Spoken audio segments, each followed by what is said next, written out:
সবাইকে স্বাগতম আমাদের ই-কমার্স টিউটোরিয়ালে। তবে লাস্ট টিউটোরিয়ালে ইউজার রোল নিয়ে আলোচনা করেছিলাম এবং ইউজার রোলটা ইমপ্লিমেন্ট করি না, রাইট? আমি যখন আমার ইউজার রোলের যে একটা মামুন দিয়ে একটা অ্যাকাউন্ট করেছিলাম, ইউজার রোল করেছিলাম, সো তার মধ্যে কিছু রোল আমি এখানে অ্যাপ্লাই করে দিয়েছি।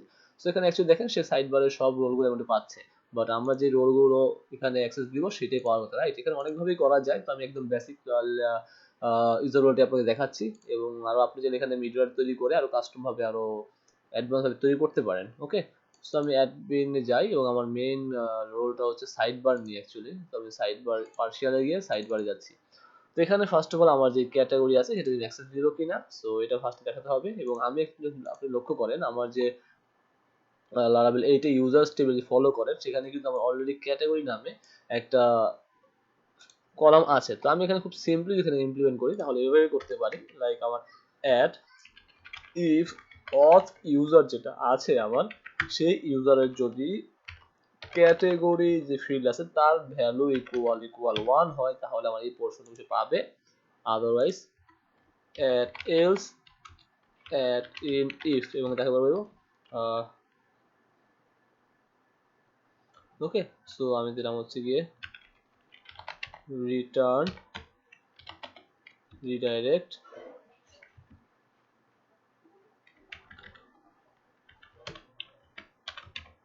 ব্যাক। ওকে, সেভাবে করে দিতে পারি, রাইট? ঠিক সেম ভাবে আমি কিন্তু সব জায়গায় করতে পারি। লাইক আমার এটা যদি আমি দেখি আমার এই ইউজারের কোনটা আমি অ্যাক্সেস দেই নাই, তাকে আমি অ্যাক্সেস দেওয়া হয়নি, হচ্ছে কি আমার রিপোর্ট সেটিং ইউজার রোল। আচ্ছা, ইউজার রোল আর সেটিং দুটো অ্যাকশন দেওয়া হয় নাই তাকে, তাই না? তো আমরা ফার্স্ট অফ আমি নিচে আসি এবং এখানে আমি ইউজার রোল দেখি, তাকে আমি ইউজার রোল অ্যাক্সেস দেই নাই। সো আমি বললাম অ্যাড ইফ যদি আমার অথ ইউজারের কি বলে এটাকে রোল ইকুয়াল যদি 1 হয় তাহলে আমাকে অ্যাড অ্যাক্সেস দিবে।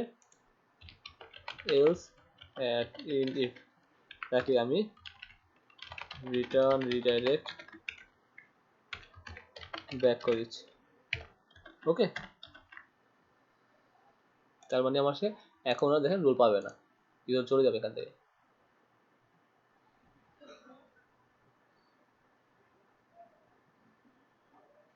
আচ্ছা, ব্লেড না, আমি এক কাজ করি এখানে এভাবে দিই পিএইচপি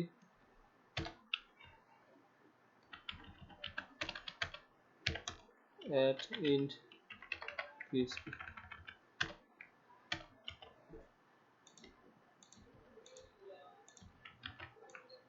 সো কপি করি, বা এটা মিডলার দিয়ে প্রোটেক্ট করা যায়, আমরা এক কাছে মিডলার দিয়ে করে দিই, সেটাই মনে হয় বেটার হবে।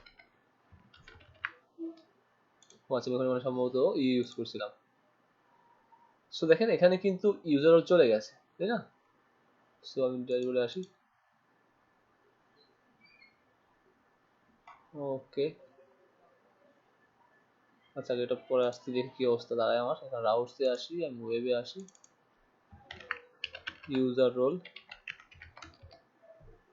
ও সরি অ্যাডমিনে আসি, ইউজার না রোল। সো দেখেন আমার হচ্ছে গিয়ে রোল, হচ্ছে রোল। সো আমরা কাজ করি, আমাদের এখানে রিটার্ন ব্যাক দরকার নেই, মিডওয়্যার দিয়ে করবো আমরা। মিডওয়্যার দিয়ে জাস্ট আমরা যখন প্রোটেক্ট করে দিব তাহলে হয়তো এই সমস্যা হবে না, কারণ ড্যাশবোর্ড সবই থাকবে আর কি। তো আমি এখন রিলোড করি, এখন ঠিক আছে।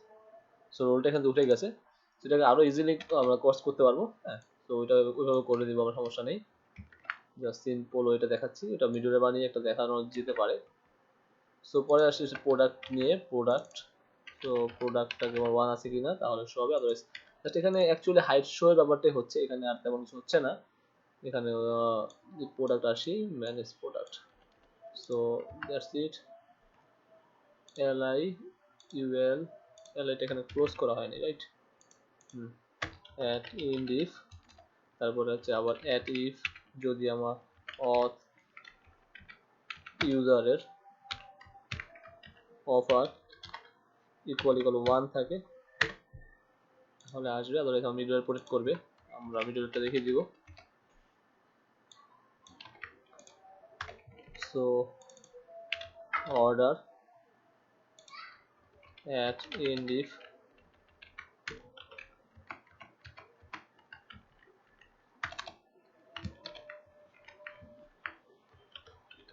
if auth ইউজারের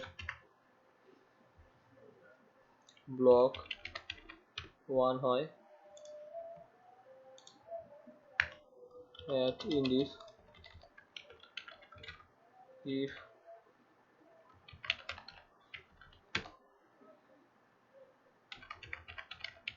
pickup point equal 1 হয় তাহলে এটা আসবে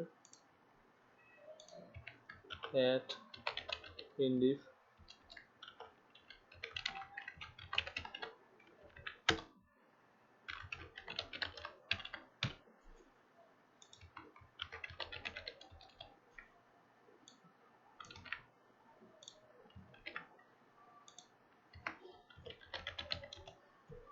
so এটা হবে contact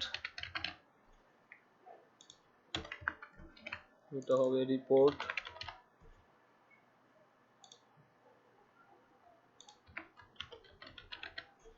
ওকে এটা হবে setting